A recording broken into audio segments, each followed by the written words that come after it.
There'll be over 40,000 people in here tomorrow. And they'll all be watching us. Oh, we should be finished by then. Do you think we will? Do you think we can do it? Of course we can do it. Oh yeah, we'll do it. No problem.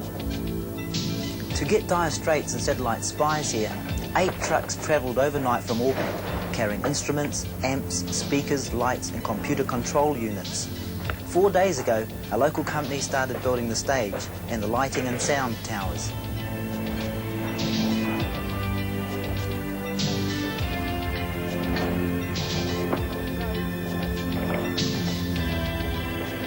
For the 65 roadies employed on the Brothers in Arms tour, the preparation for this concert started 45 hours ago when the Auckland concert finished. It's now Monday evening and none of these men have slept since Saturday, and the scene here is more like a construction site than a concert venue.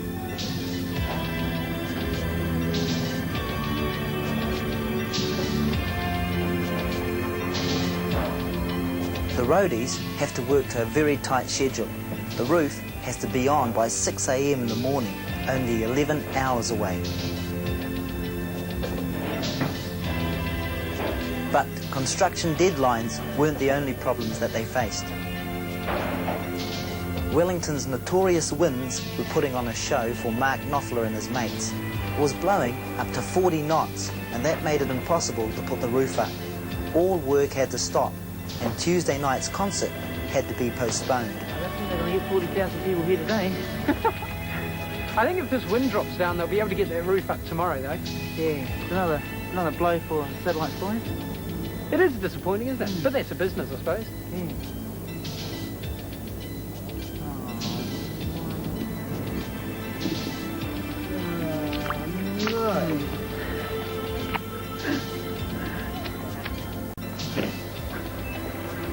Wednesday morning and the tides had changed. The roadies had started putting on the roof at 2 o'clock in the morning, and the job was finished by the time we arrived with Satellite Spies.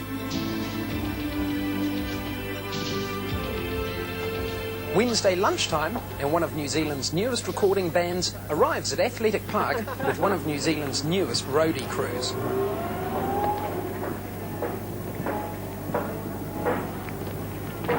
Hey gentlemen, you get the passes. Thank you. Now, if this doesn't look like a band, it's because Satellite Spies is a duo. The other people in the band have actually been borrowed from other groups, and they've come together especially for this tour. But for Mark Lovies and Tommy Joy of Satellite Spies, tonight will only be their 3rd live performance. Yeah, it looked good tonight. It will be. Hey, what was the Auckland concert like? That was great. What's it like playing to 40,000 people? Well, you first see the first couple of rows and then you can't see the faces after that. It is sort of figures in the distance. Very hard to comprehend the whole, everybody being involved with one musical activity, really. You know, you think, well, surely the people at the back can't hear us way over there. Yeah, when they clap, you know they're there. You sort of see them, but you can't see the faces and the expressions. It's not very personal because they're so far away, but when they clap and you hear them sort of reacting to your music, you know they're there. Hey, what was the story with that roof collapsing? Well, I don't know the exact story, but I know that the roadies were setting some gear up on stage and somehow the roof came detached and came tumbling down and they just jumped off stage very quick. And you nearly missed out on performing in Auckland because of that. Yeah, because they were so far behind schedule that by the time we got there, you know, we were the last thing they wanted to worry about. And because Dire Straits didn't even get a sound check on Saturday, you see. Yeah. And we didn't get one either, and no one, they just got ready in time. So really, you just walk straight on the stage and start playing? Basically, yeah. There's less than 6 hours before Satellite Spies go on stage, and there's still a lot to get ready. The roof is up thanks to these cranes, and hopefully they'll keep it there. In the other main centres, the cranes were taken away, but today they'll stay just in case that wind returns. They are backstage and shouldn't be noticeable. Along with the cranes, the stage is also anchored with these massive weights.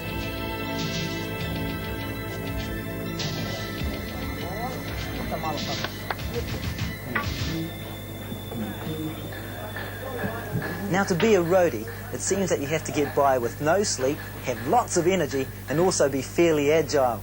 There aren't any qualifications you can get, but it's still a specialised job, and the best way to learn is simply by doing it.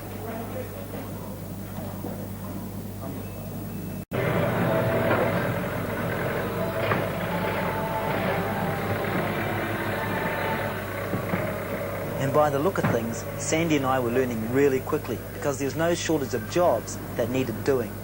Although everything is unpacked, the boxes it all came in still have to be put away because every spare centimetre is needed for the audience. These are lighting boxes, and they contain massive spotlights called Super Troopers, and each box holds only one light.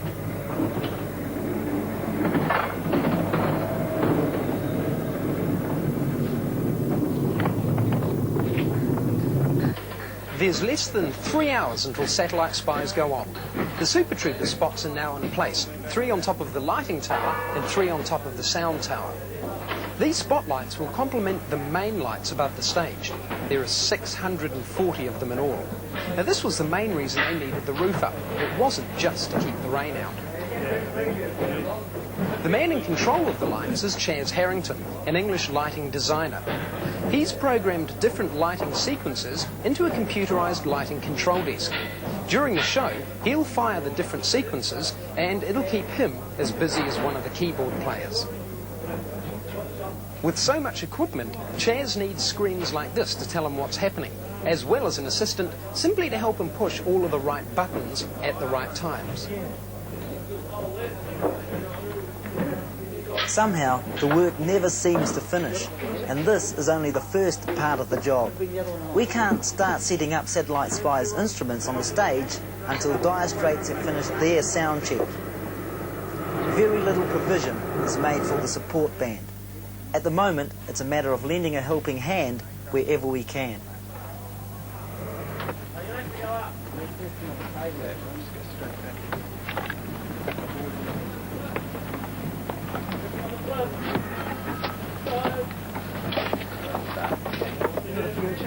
Yep. That's fine. Not so much. No, it's not. No, not hang on, I just might have to rethink it. You're not going to get any access or anything. This isn't a piano. This is Satellite Spies' sound mixing desk. The overall quality of the sound is controlled through this. Now, if you think that looked big, compare it to this, the Dire Straits mixing desk. Dire Straits use 17 keyboards. The drums have 15 microphones. There are guitars, a saxophone and vocal microphones. And all that makes up about a quarter of what is controlled through these units. Peter Granger is in charge of all that gadgetry. He's the sound mixer. After he's done an initial check of the sound, he walks all over the park to make sure that wherever people are sitting, they will be able to hear the bands properly. Any changes he wants to make are given via radio to his assistants. 1.5 hours before Satellite Spies go on, the gates are opened, and we still can't get on stage to set up the band's equipment. For everyone, the pressure is starting to mount, and people like Peter have 1 or 2 last-minute problems to iron out. 2 things really. One is making the sound as even as possible all over the football field. It's not like a small club or anything. It's much more difficult. And the other is to make sure nothing gets out of control. The tendency for things to feed back is very there, much. And that's there. what makes those high-pitched noises when it feeds back, isn't it? More in these outdoor shows, more low-end, that sort of thing. Right, I heard before that you're playing Nikita by Elton John. Is there a special reason for that? That song? Usually when you do a tour like this, you use one piece of music as your reference. It doesn't really matter what it is or who it's by or anything like that. Just a good piece of music with a good drum mix and a good balance of instruments and a good vocal. And then you use the same piece of music every day, which gives you your reference. Oh, right.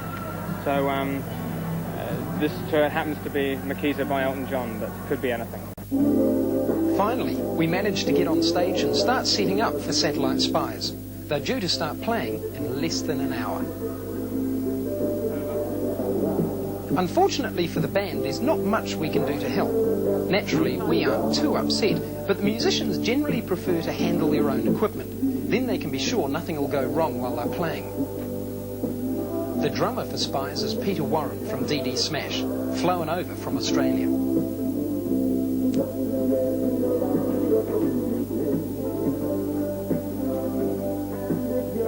Now, normally the musicians in a big band don't have to set up their own gear. I mean, you don't see Mark Knopfler carrying keyboards and poles around the place. In fact, you just don't see him until he goes on stage, that is. The idea is that the guys in the band should only have to worry about making music. Also, in this situation, accidents can happen quite easily, and it only takes one injured band member to bring a whole concert to a halt. How'd you like to explain that to 40,000 people? 1,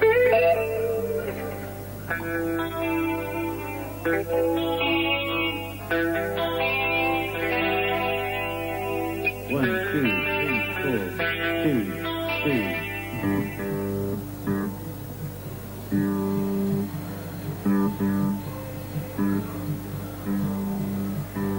The only job left to do now is to let the crowd arrive.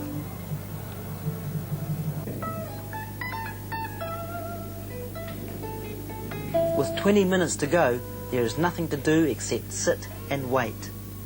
Hey, so this is your third gig live, apparently. Is that right? Yeah, that's right. Yeah. How do you score a gig like a support band for Dire Straits? Well, that's a pretty involved story. Mike Shun, our record company manager, after we recorded the album, sent it to the Dire Straits people overseas. Apparently he thought we'd try to get us the support. We didn't know anything about it at that stage. And Dire Straits choose their support bands themselves, you see. And Mark Knopfler, the songwriter of the band, heard the album and he liked it. And he sent a little note back saying he'd like us to do support for all the New Zealand concerts. And when we were told, we thought, well, hey, we're going to have to get a band together here, because there's only the two of us. So we rushed around and got some musicians together, and here we are. But are you scared? No, funny that, I think we should be. Yeah, we expected to be, because, you know, for months before, everyone was saying, gosh, you guys, you know, and sometimes I used to wake up at night, you know, a couple of weeks ago, I wake up in the middle of the night and think, my God, what are we doing, you know?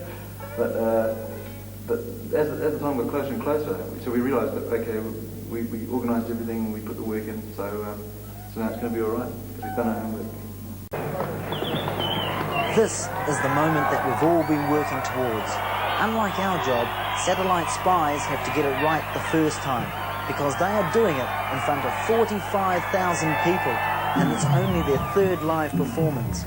In half an hour, everyone here at Athletic Park will understand why Mark Knopfler personally invited Satellite Spies to open the Dire Straits concerts. Shut up.